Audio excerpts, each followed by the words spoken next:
नमस्कार साथियों। Pusa times, Pusa express, Rewa की 2 न्यूज वेबसाइट, मैं जिनमें चीफ एडिटर के पद पे कार्यरत हूं और मैं हमेशा से समाज सुधार में अग्रणी भूमिका निभाता आया हूं, समाज सुधार करता आया हूं, समाज सुधार के कुछ मैसेजेस मैं हमेशा देता आया हूं।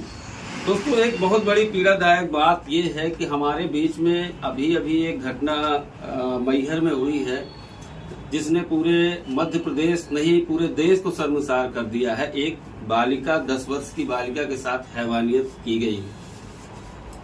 जरा सोचिए, जरा विचार करिए, हम कहाँ जा रहे हैं।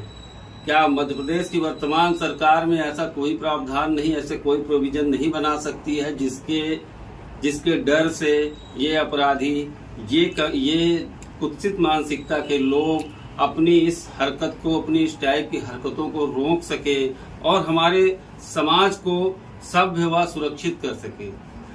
कुछ मेरे विचार, पर्सनल व्यक्तिगत विचार हैं मेरे, मैं जिन्हें आपके सामने रखना चाहता हूं। आप लोग जरा ध्यान से सुनिएगा। स्त्री को हम संपत्ति कहते हैं। स्त्री का हमेशा हमने एक संपत्ति के रूप में ही समझा है। मतलब स्त्री हमारे, अब भी कहते हैं स्त्री संपत्ति ही है। पुरुष को कभी हमने संपत्ति नहीं कहा। अब भी विवाह होता है किसी लड़की का तो हम कहते हैं कन्यादान। दान किस चीज का दान? लड़की कोई चीज या वस्तु है जो तुम दान कर रहे हो।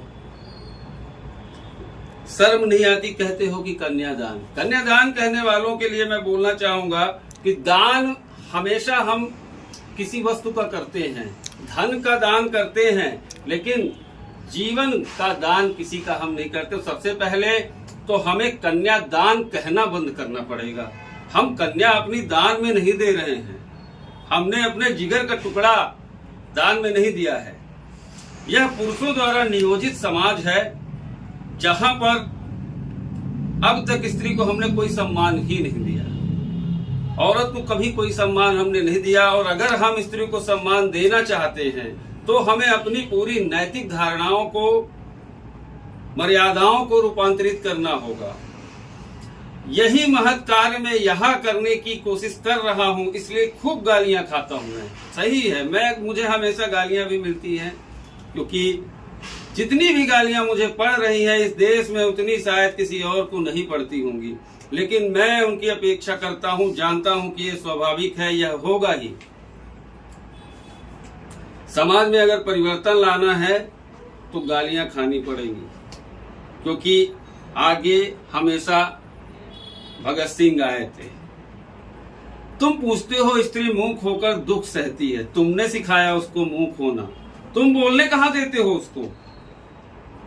स्त्री को तुमने वाणी छीन ली, उसके तुमने बोलना बंद कर दिया। पहले तुमने उसे वेद पढ़ना रुकवा दिया, पहले वेद पढ़ना रुकवाया, तुमने उससे पूजा के अधिकार छीने, यज्ञ के अधिकार छीन लिए।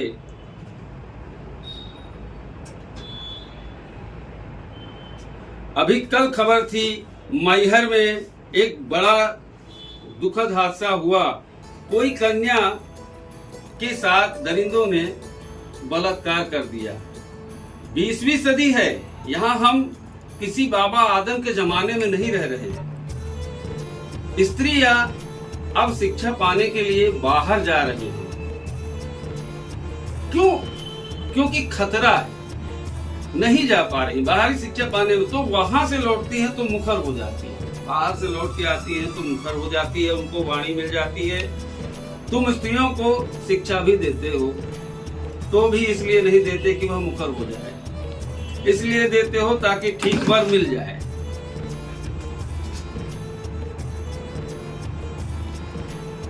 एमए हो जाए, बीए हो जाए, ग्रेजुएट हो जाए, पढ़ लिख जाए, उसका अच्छा विवाह हो जाए, उसको अच्छा वर मिल जाए, अच्छी जगह शादी हो जाए। पिता की जवाबदारियां हमेशा यही रही हैं कि अपनी लड़की को अच्छा पढ़ाकर उसका अच्छा विवाह कर दे। सिर्फ विवाह तक ही क्यों? पुत्र को पिता जीवन भर ढोता है, यही भारत देश है। इसी में मेरे पास 1000 उदाहरण ऐसे हैं जिनके पुत्रों को पिता ने पूरी जिंदगी ढोया है। उसका विवाह भी किया है तो भी ढोया है, बिना विवाहित है तो भी ढोया है, पुत्र के पुत्र के पुत्र को भी ढोया है। यही भारतीय समाज ढोया है। तो क्या पुत्री, क्या लड़की को विवाह कर देने के लिए हमने उसको जन्म दिया है? विवाह करके हम उससे फुर्सत होना चाहते हैं? यही हमारे संस्कार हैं, यही हमारा हिंदू धर्म है। ये जो धर्मावलंबी दुनिया भर की बातें करते हैं कि वो लड़की का धन, इसका धन, उसका धन, सत्य क्या है इसमें? मुझे तो दुनिया देख के ये प्रतीत हो रहा है कि लड़की भी वही है जो लड़का है, दोनों एक सिक्के के पहलू हैं। और उन दोनों को अगर हमें सुखी रखना है, हमें उनको बचाना है। किनसे? समाज के अंदर फैले इन दरिंदों से, इन राक्षसों से अगर अपनी लड़की को बचाना है तो हमें उसको लड़का बनाना होगा। हमें उसको वो सारी शिक्षाएं देनी होंगी, हमें उसको वो सब कुछ सिखाना होगा जो हम लड़कों को सिखाते हैं। हमें उसको वो सारी सुविधाएं देनी होंगी जो लड़कों को हम देते हैं। हम बचपन से लड़के को ज्यादा देते हैं। अरे वो तो लड़का है, वो तो कर सकता है, वो फला जगह जाएगा, वो विदेश जाएगा, वो लंदन जाएगा, पेरिस जाएगा, कहाँ जाएगा। क्या साहब, लड़की ने जन्म नहीं लिया कोख से? लड़की को जन्म देने में भी माँ को उसी तरह की प्रसव पीड़ा होती है जिस तरह से एक पुत्र को जन्म देने में होती है। और एक लड़की को भी पालने में माँ और पिता दोनों को उतना ही कष्ट होता है जितना पुत्र को पालने में होता है। फिर हमने समाज में ये बंटवारा कर क्यों दिया है? आखिर आज एक 10 वर्ष की बालिका के साथ इतना बड़ा अपराध हुआ, इतना बड़ा कांड हुआ, उसके साथ अमानवीय व्यवहार किया गया।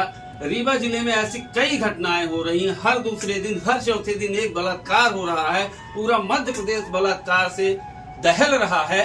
आखिर ऐसा प्रशासन, ऐसा समाज हमारा, या ऐसे हमारे पूर्वजों ने ऐसे नियम क्यों बनाए हैं जिनमें लड़की और लड़के को सेम नहीं माना गया? और अगर वो लड़की भी सेम होती साहब, तो ना तो निर्भया कांड होता और ना ये 10 साल की लड़की के साथ इस तरह का आज अमानवीय व्यवहार होता। क्योंकि वो भी अगर लड़का होती, अपने पिता की नजर में, अपनी माँ की नजर में, दुनिया की नजर में किसी की हिम्मत नहीं है कि लड़के को पकड़ के ले जाए और उसके साथ इस तरह का मानवीय व्यवहार कर ले।